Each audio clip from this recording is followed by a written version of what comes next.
আসসালামু আলাইকুম। প্রতিদিনের মতো কাজ শুরু করলাম রান্না করতে। মাছ ভাজবো, কড়াইতে দিলাম তেল। তেলটা গরম হয়ে গেছে, দিয়ে দিলাম মাছ। উল্টিয়ে পাল্টিয়ে একটু ভেজে নিব।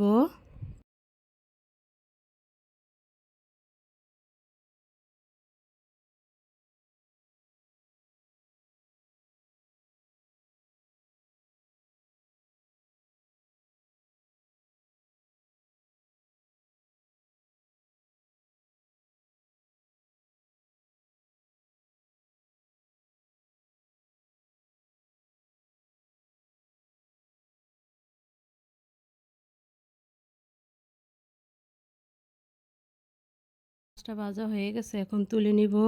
পাইপিনে মাছ ভুনা করব, শৈল মাছ ভুনা। দিয়ে দিলাম তেল, পেঁয়াজটা একটু ভেজে নিব।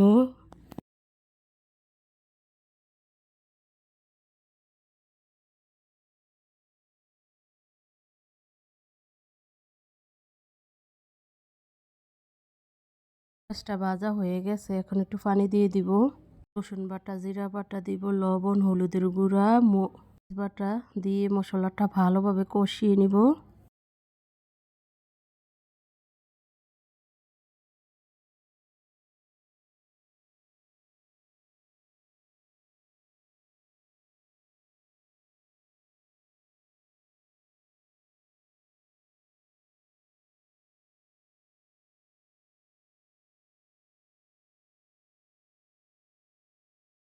মশলাটা কষানো হয়ে গেছে, এখন শৈল মাছ দিয়ে দিব।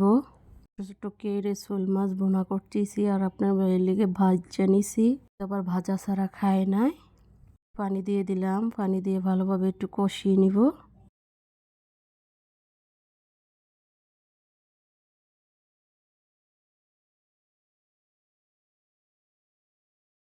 হয়ে গেছে, এখন একটু পানি দিয়ে দিব।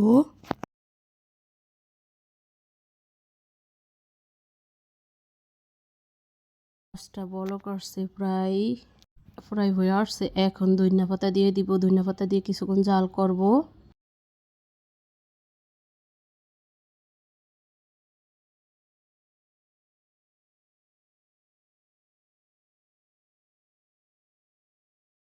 শৈল মাছ ভুনা হয়ে গেছে, এখন তুলে নিলাম। সিম দিয়ে, আলু দিয়ে, বেগুন দিয়ে, মাছ দিয়ে রান্না করব। কড়াইতে দিলাম তেল, দিলাম পেঁয়াজ। পেঁয়াজটা একটু ভেজে নিব লাল লাল করে। ভাজা হয়ে গেছে, দিয়ে দিলাম পানি। রসুন বাটা, জিরা বাটা, লবণ, হলুদের গুঁড়া, বাটা, কাঁচামরিচ দিয়ে মশলাটা ভালোভাবে কষিয়ে নিব।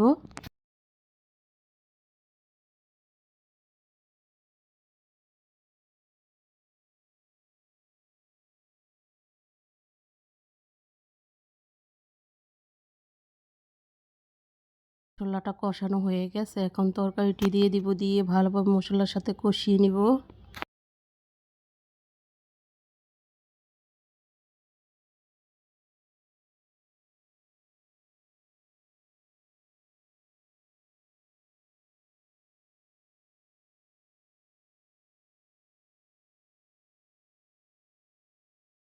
পানি দিব, ঢাকনা দিয়ে ঢেকে দিব কিছুক্ষণের জন্য। ঢাকনা উল্টিয়ে লেড়ে দিব একটু।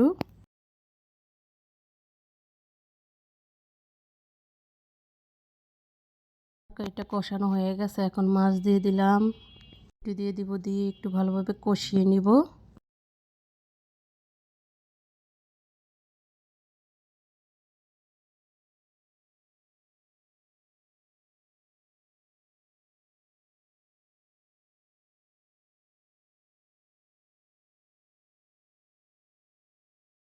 কষানো হয়ে গেছে, পরিমাণে একটু পানি দিয়ে দিব। ঢাকনা দিয়ে ঢেকে দিব, কিছুক্ষণ পরে ঢাকনা উল্টে একটু লেড়ে দিব।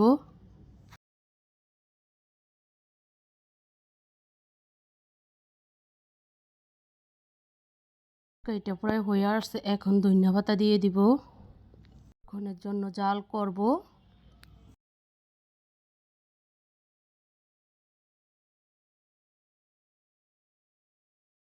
এটা হয়ে গেছে, এখন তুলে নিলাম। লাল মরিচের ভর্তা করব রসুন দিয়ে।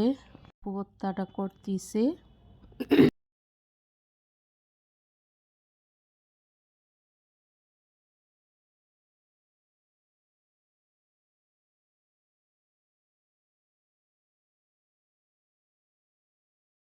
রসুন দিয়ে দিল, রসুনটা দিয়ে ভালোভাবে ভর্তাটা করে নিবে।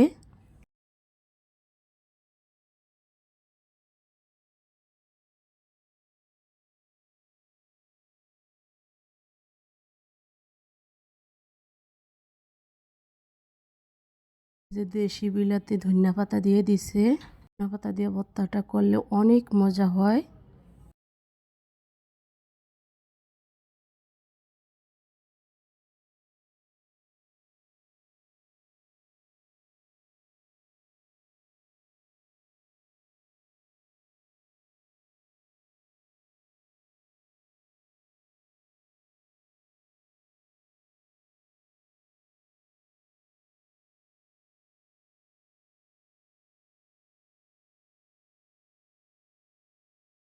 ভর্তাটা বানানো হয়ে গেছে, এখন তুলে নিলাম।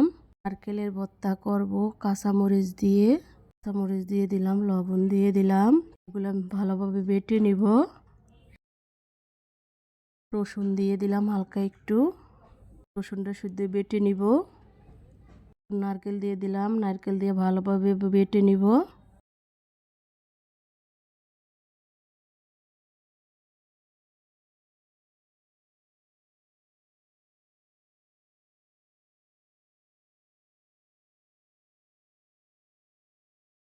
তেল আর মরিচ বাটা হয়ে গেছে, এখন ধনিয়া পাতা দিয়ে দিলাম। পেঁয়াজ দিয়ে দিলাম, পেঁয়াজটা একটু ভেজে দিলে ভালো হয়। স্টোভ এটা না হয়ে গেছে, কিছু ভালোভাবে মিক্স করে নিতে হবে।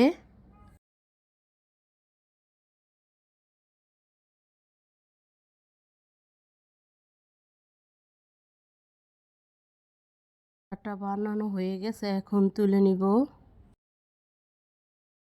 এর মতো রান্নাটা এখানেই শেষ। কালকে একটা নতুন ব্লগ নিয়ে আসবো। আসসালামু আলাইকুম।